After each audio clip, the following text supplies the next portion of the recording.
It is very funny because the current SOS is bugged. The special effect here is bugged. Normally it's a 40% final damage increase if you have 160% element accuracy. This is mostly for Howler obviously because you do need like 171% element accuracy. So Howler will easily activate this to 40% final damage. Instead of increasing 40%, it becomes decrease 40%. It's very funny and very dumb, which means that if you do not have Howler, you want to do the SOS right now. Because they did say that they're going to patch it in this update or in this season. So make sure you do it if you don't have Howler. So the gimmick itself, you need to do many hits to remove the stacks. Basically that's all. And here's the team. This is pretty much, I think, almost exactly the same team as the one from Guild Boss. This team is just super strong. Like, if I'm 100% honest, the thing is actually tested with Howler and Court, this combo. I got 17 million less compared to these three, compared to the combo of Twins and Court. 17 million difference. That's an 80% increase from Court Howler to Court Twins. 80% increase. The final damage thing here is only 40% final damage increase. So I am pretty sure Court and Twins will still out damage Howler despite the 40% final damage increase. Hopefully they patch it soon so I actually get to test it. So we'll actually know for sure if Howler should still be used here. But I'm not surprised if she's still not the best option. So the trick to this fight is to have as low element accuracy as possible because of the bug. So if you have high element accuracy on Court, make sure you swap the cards to low element accuracy. But let's go through with Mon first, South DPS, to make sure to remember to show the Mindscape. I buffed the Mindscape slightly. The reason is just to try and hit like 100%, 100 rating for the Lufel business plan. That's the only reason why I buffed a little bit. But yeah, she's running Freedom and Triumph. Yeah, it's 5-star weapon. And you need, I believe, I forgot the calculations, but it's at least 17% Pierce if you want to follow this exact rotation with the exact card sets. Like 17% including Navigator. Then we have Court. For Mindscape, I maxed the skills. She's running the new Creature and Reconciliation set. I finally farmed some. The only thing I don't like about this set is that it increases speed for Court because we don't want her to be too fast. If she fast, that means your other supports also need to be fast. But speed tuning becomes a little bit more annoying. Then she has 5-star weapon, stat screen. And we have Twins. For Mindscape, similar to Court, I max out the skills. They are running Departure Control. This is very much required. 23% defense debuff. Because we don't have Howler, right? We need a lot of defense debuff. And Twins also have the Pierce trait from the Psynuke skill, which I pretty much explained in last Guild Boss video, right? This is basically defense debuff because of Pierce. They have 5-star weapon, stat screen. Navigator is Futaba. I have Resolve Labor. If you have very high Pierce on your Mont, you can probably skip Resolve Labor and put Integrity Labor or something. Again, just do your defense calculations because this boss requires the defense debuff. The 10% seems low, but it is very necessary. 5-star weapon, stat screen. For a dagger, we're running Ex Machina. Defense debuff not required anymore. If you still require defense debuff, you can use Starry Compass, but Starry Compass gives you element accuracy, which is, bad for the stage because of the bug. Then for the personas, we have Vishnu, Vivid Rakunda. We're also using the signature skill. Then we have Dionysus. For Repellent Tarukaja, it depends on your code. A1 code, probably Tarukaja. If A is your code, Repellent. I'll tell you in a battle when to use it and what to check. Then you're not sick, you just need Rakunda. For turn order, it should be 1, 2, 3, 4. Like this, 1, 2, 3, 4. So Twins are gonna do Psynuke. I start with Psynuke because of Pierce rate. It should be better than the Fire Ice one. At least for the first turn. Then we do Rakunda from Vishnu. Then we do skill 1. If your core is A0, do skill 2. But I didn't want to shock with all the skill 1 for a 10% extra crit rate. Then we skill 3 from Mont.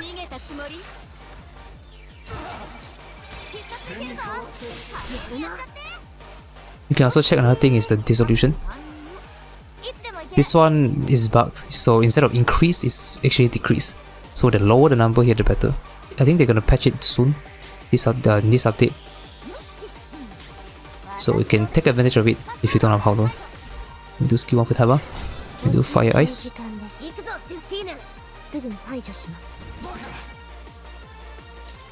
Then you do Vishnu signature skill. Then you do a Mont highlight.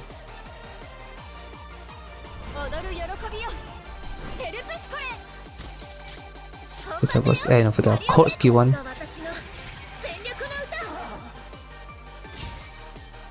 Then we skill 1 with mod.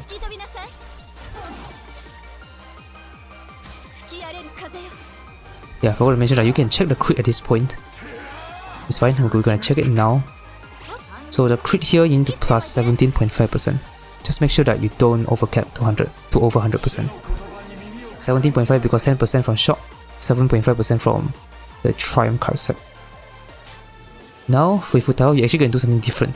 Usually we do 13x 13. X meaning we skip a turn because of the cooldown. For this fight, we're actually gonna do a skill 2. I think it's because of 2 reasons. Number 1, Mont will do a follow-up attack next turn, which is turn 4. If you do a skill 3 now, that means on turn 4 you don't have any buffs. The second reason is because Futaba is running Resolve and Labor. The 10% defense matters. If you do a 13x 13 rotation, that means on turn 4 you don't have the Resolve Labor debuff. It's only 10% debuff, but it's a big number because this boss wants defense debuff. So that means if you use a skill 3 now, the Futaba skill 3, next turn you won't have the 10% defense debuff from Resolve Labor. And now we do a skill 3 from Twins.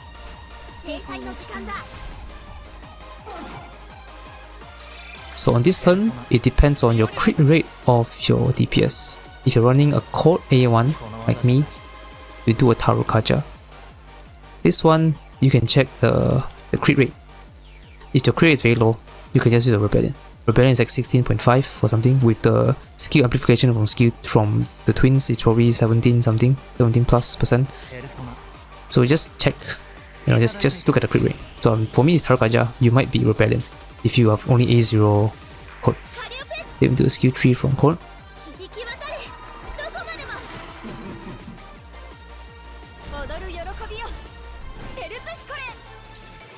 Then skill 3 for Mont.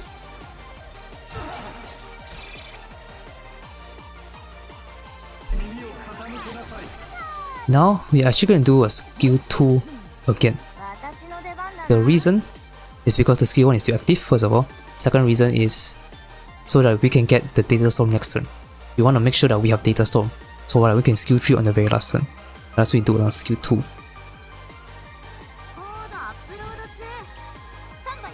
And then we do a chord highlight here. It's to sync with the Resonance. Because Mon is going to unleash Resonance this turn. Then we do a side nuke. Then you swap to Yanosik Rakunda. This will apply the mark. The mark is important here because the Vishnu debuff has already worn off. So the mark is like a substitute to the Vishnu debuff. Then we skill 2 with Chord. Then skill 1. This will do pretty good damage. If 500k, I think. Yep, nice. Yeah, fine. We are not running sustain, but with Chord and Futaba is fine. Because Futaba skill 1 or skill 2, when you activate Data Storm, you'll get the shield. And then for Chord, our passive can heal when you use a highlight. Then we do a Fire Ice from the Twins.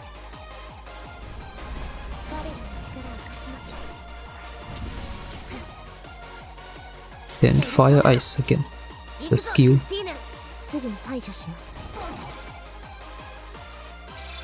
Then we do a Vishnu signature skill.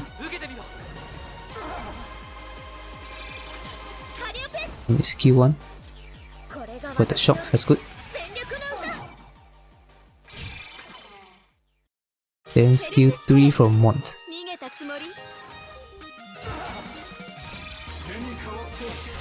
Okay, we are fine. Final turn, big damage turn, with skill 3 with Futaba.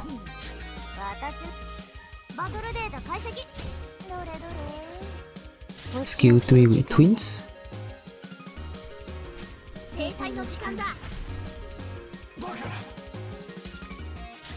Then we do Tarukaja.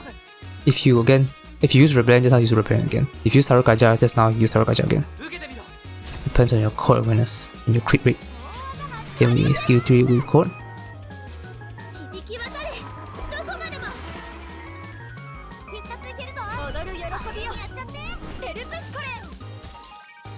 Then highlight with Wand. Then we end with a skill 1 or big damage.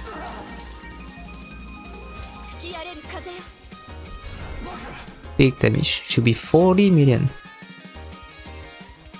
I think it's a new record. Oh, 42.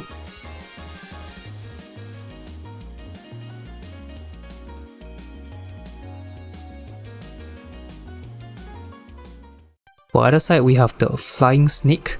So the same thing as the other side, the special effect is also bugged, which is bad for this stage.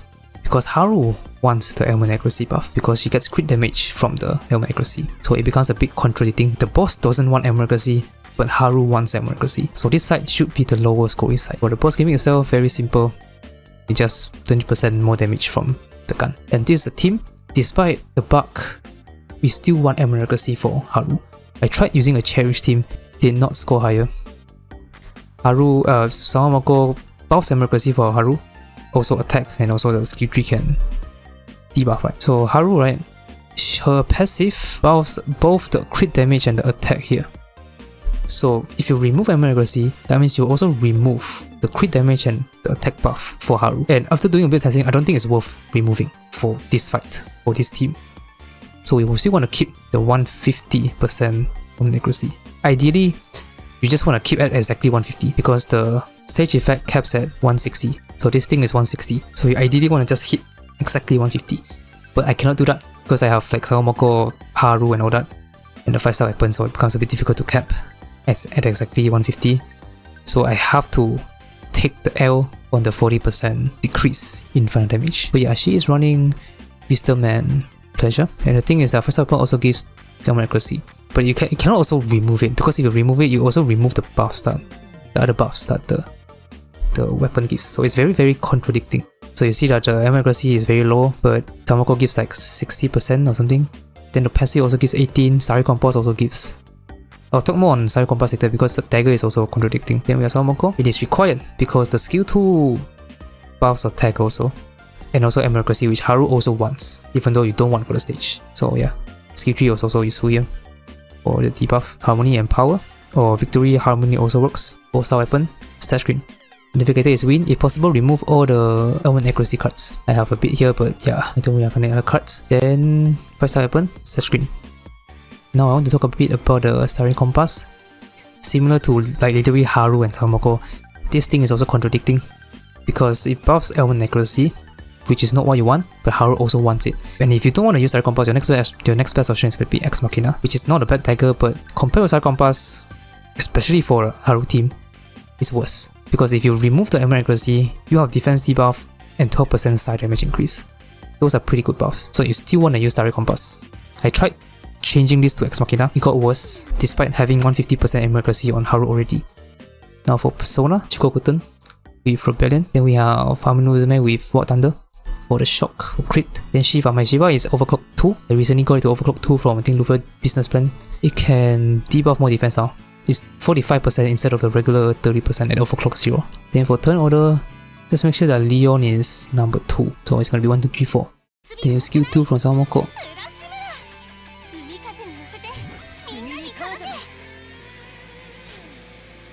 Then you skill 1. So at the start of the boss's turn, they will get the dissolution thing, which is based on the highest element accuracy in your party, which in this case is going to be Haru. You can see the dissolution there to get the stack. It's supposed to be increased final damage, but the bug is decreased, so that's funny and also pretty annoying. Now we do a skill 1 from Win.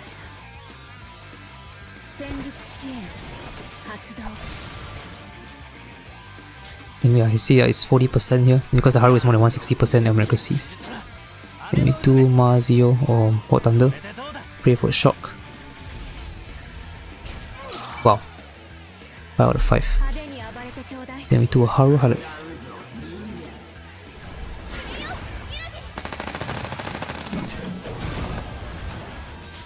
Skill 3, no, skill 2 from Leon. So drop it below 60, that's good. Then we do a Moko skill 3.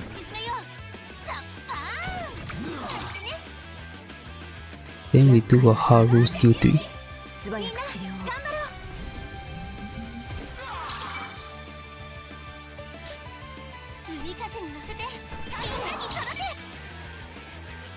Hopefully they attack Haru. Don't attack Moko. Attack Haru please, come on, 2 more.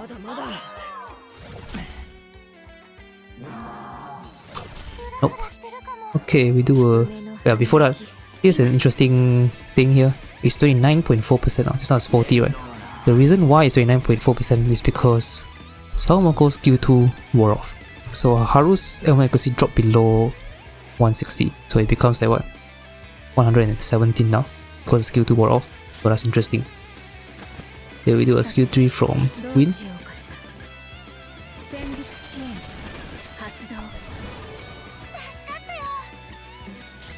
Then we do Shiva. And Shiva is overclocked 2, so it has more defense debuff.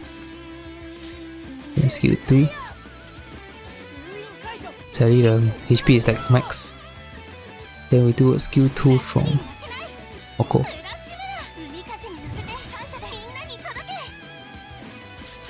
Then Shiva highlight to debuff. Okay, the animation just skipped. Sometimes it bugs out like that, but yeah, we do a gun. The thing is applied.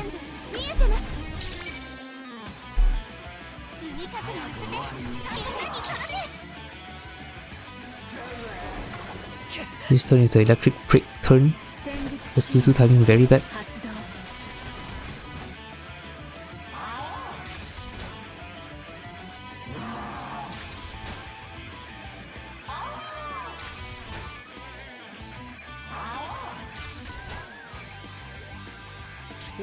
Do a win skill 3.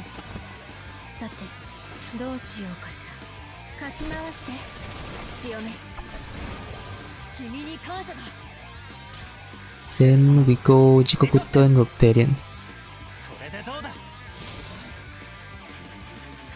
And Leon skill 2.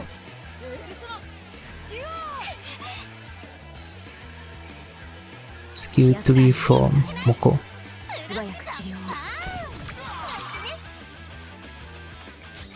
Then skill 1.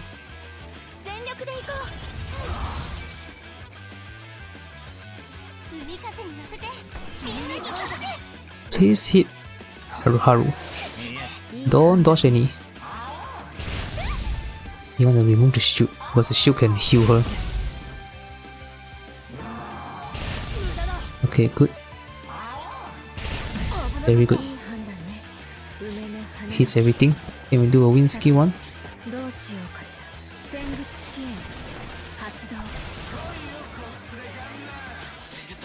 Then Mod Thunder. Pray for shock. Oh, the find that's decent. Then we do a Leon highlight.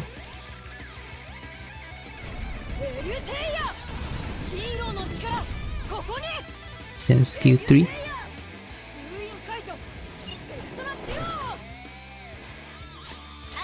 Moko skill 2.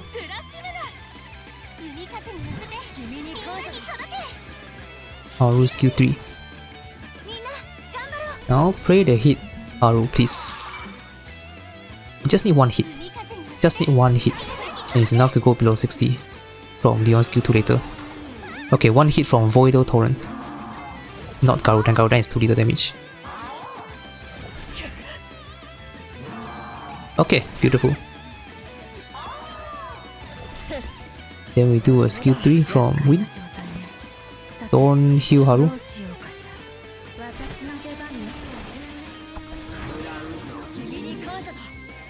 Then we do a Shiva. This is a okay attempt, I guess. About average. Then skill 2 from Leon. Because we didn't really, I think it's only the last turn where we get, last and the third, then the second turn where we get below 60 on Haru. Then skill 3.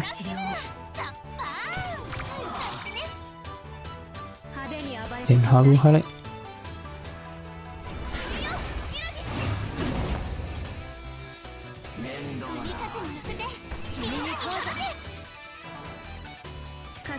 Okay, if only this was one action earlier. So yeah, with gun. Hopefully it's the 12 million. It should be around 12.